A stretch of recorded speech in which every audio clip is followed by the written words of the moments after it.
Imagine stepping into your backyard and realizing it can feed you again and again. 5 everyday foods. 1 powerful plant. No subscriptions. No store runs. No rising prices. For centuries, families quietly lived this way. Your grandparents knew it by heart. Then convenience replaced wisdom, and the knowledge faded. Today, we're bringing it back. Not theory, not trends.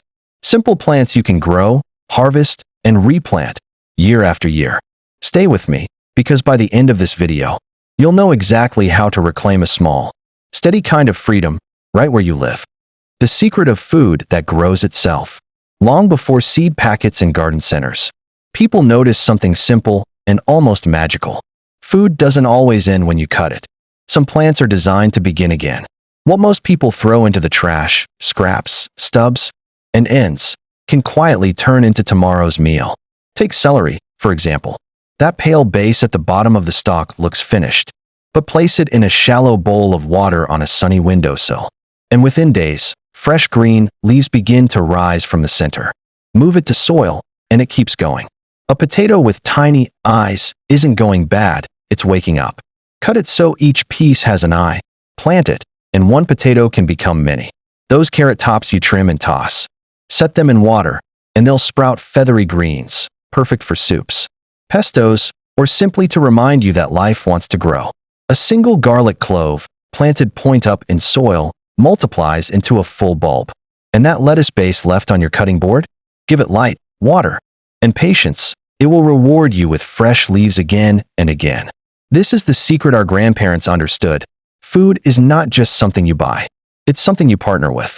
These plants ask for almost nothing: sunlight, a little water, a bit of care, and in return, they keep giving. No fancy tools, no special skills, no extra money, just awareness. When you grow food from scraps, something changes. You stop seeing leftovers as waste.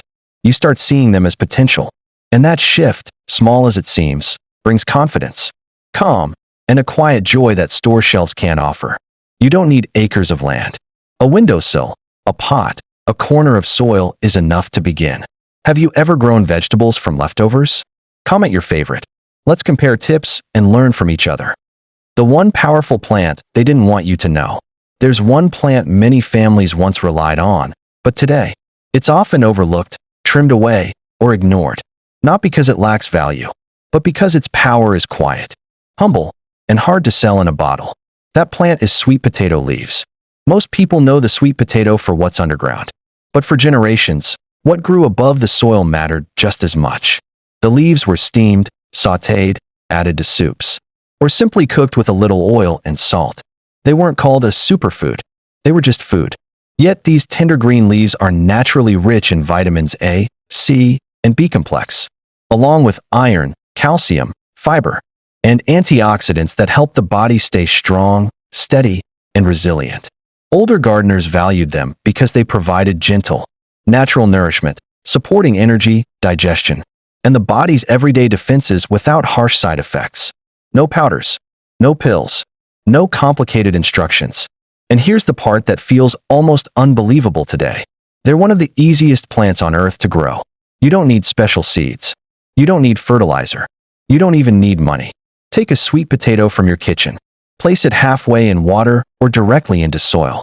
In days, vines appear. In weeks, you have leaves you can harvest regularly while the plant keeps growing. Cut the leaves, and they come back. Again and again. It's a plant that wants to feed you.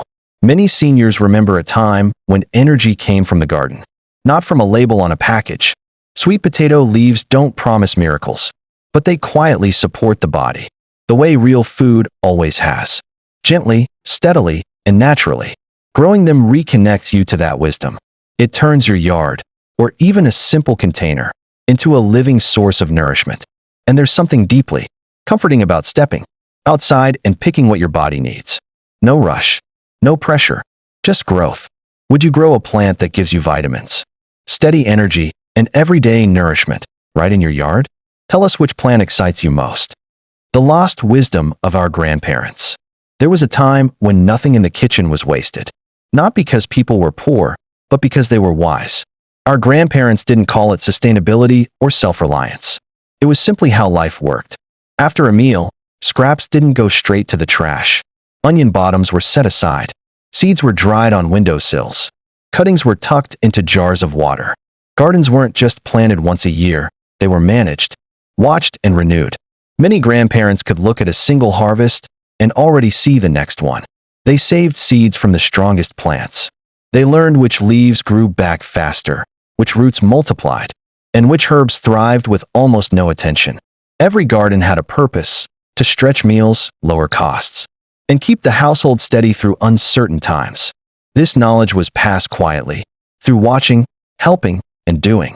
Children learned by standing nearby, not by reading instructions. Food wasn't rushed. Growth wasn't forced. Patience was part of the process. Then, slowly, things changed. Convenience arrived. Stores promised food year-round, perfectly shaped and ready to go. Marketing taught people that growing food was old-fashioned, slow, or unnecessary. Why wait for a plant to grow when you could buy it instantly? And so, the old skills faded, not because they stopped working, but because we stopped practicing them. What was lost wasn't just gardening know-how. It was a mindset, a belief that a home could provide for itself in small but meaningful ways. A sense of calm that came from knowing you could grow something, no matter what happened in the world outside. Yet the wisdom never truly disappeared. It's still there, in memories, in stories, in the hands of those who lived it. And the beautiful truth is this: it doesn't take much to bring it back. A jar on a windowsill, a pot in the yard, a decision to try. When you regrow food, you're not just saving money. You're reclaiming a rhythm of life that values care over speed, patience over pressure, and usefulness over waste. Did your grandparents ever regrow vegetables or herbs from scraps? Drop a memory in the comments. We'd love to hear it. Zero-cost gardening techniques. One of the biggest myths about gardening is that it costs money. Our grandparents knew better. They understood that a good garden doesn't begin at the store. It begins with attention and creativity. Let's start with what you already have. Those vegetable scraps from your kitchen are not waste. The base of celery can regrow in water. Potato pieces with eyes can be planted directly into soil. Carrot tops can sprout greens on a sunny windowsill. Instead of throwing them away, set them aside and give them a second life. It's slow, gentle work, and that's part of the joy. Next is compost, the quiet hero of every garden. You don't need a fancy bin. A simple bucket or corner of soil works.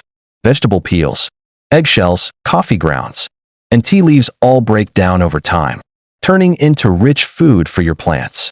What once fed you now feeds the soil, and the cycle continues. When it comes to containers, forget perfection. Old jars, buckets, cooking pots, tin cans, broken bowls, even plastic bottles can all become planters. As long as water can drain and roots have space, plants don't care what they grow in.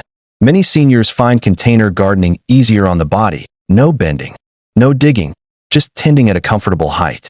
Water, too, can be reused wisely. Instead of pouring it down the sink, let water from boiled vegetables cool and use it on your plants. It often contains nutrients.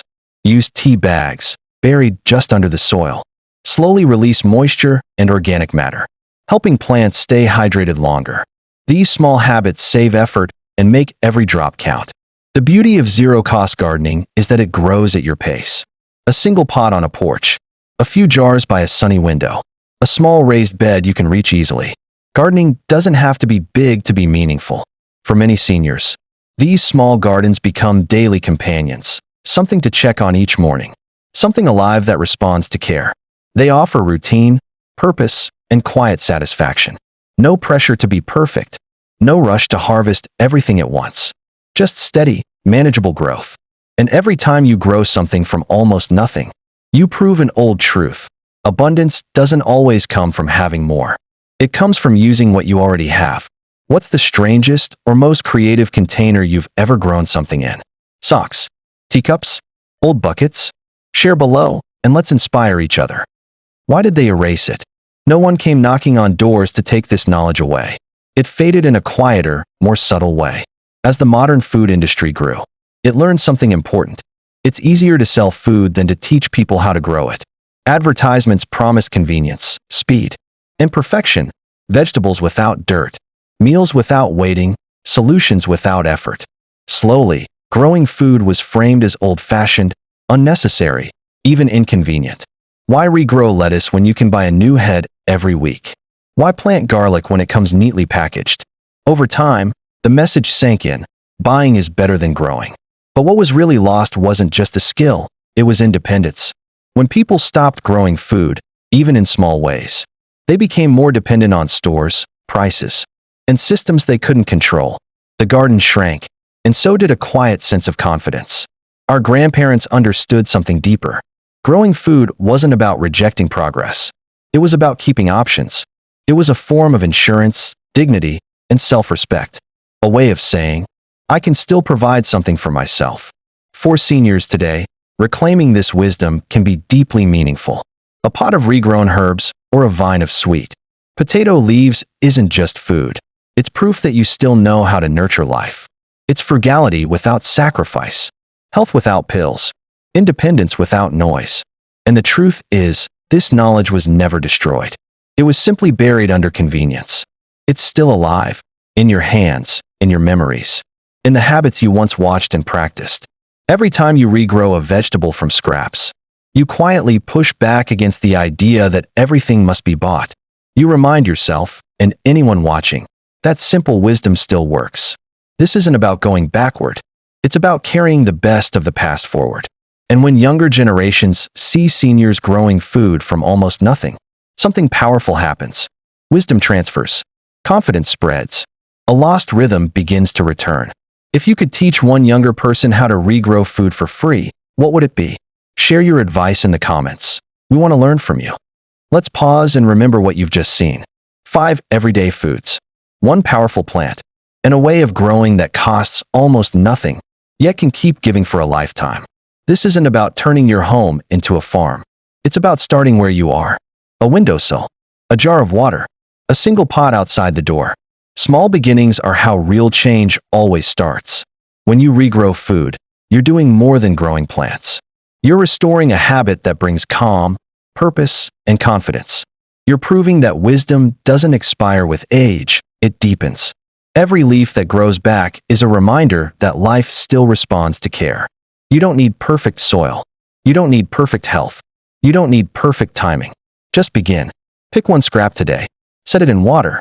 Watch what happens. Let that quiet growth remind you of what you already know. Patience works. Consistency matters, and simple things often hold the greatest power. And if this video stirred a memory, sparked an idea, or gave you the confidence to try, don't keep it to yourself. Someone you know might need this reminder just as much. If this video inspired you, give it a thumbs up, share it with a friend, and subscribe to the Evergreen Seniors, where wisdom grows, hands stay busy, and life never stops blooming.